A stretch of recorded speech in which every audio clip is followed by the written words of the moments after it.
Expo 58. Don't forget those two words.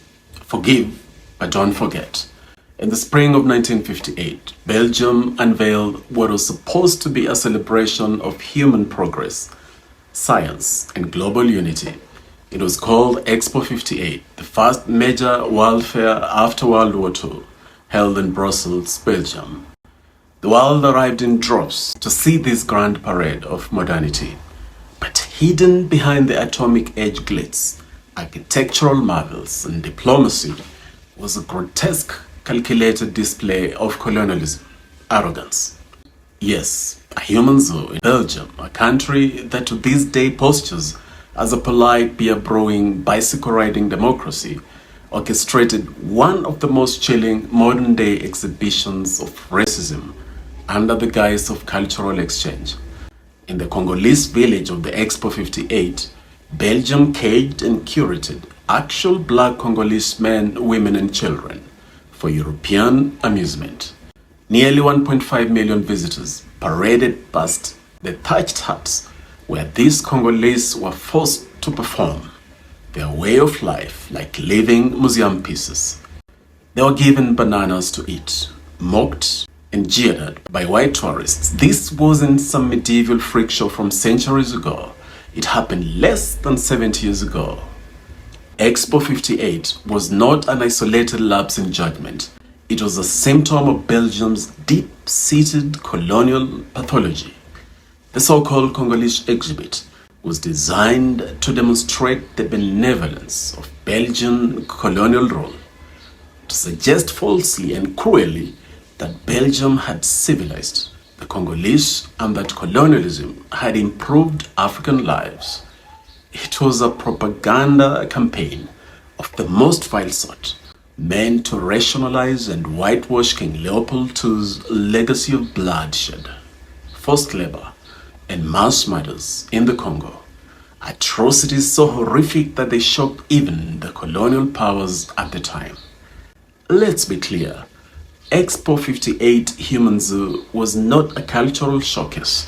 It was colonial pornography. And the people behind it weren't fringe lunatics. They were architects, professors, politicians, and public servants. They were Belgium's best and brightest. Which tells you exactly where the route was, and still is. 50 years earlier, in 1897, during Leopold's reign, Belgium hosted a similar human zoo. Between 1885 and 1908, and even thereafter, Belgium maimed, massacred, and eliminated millions of Congolese in a genocide that needs to be fully recognized, accurately documented, and taught in schools across the world. Fast forward to today, Belgium has never truly reckoned with this shame. No international tribunal, no serious reparations, no cultural purge, no nationwide curriculum overhaul. Instead, statues of Leopold still haunt Belgium's city squares.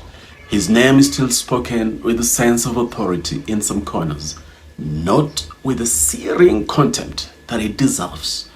Worse still, the logic that built the human zoo persists in Europe and across the West.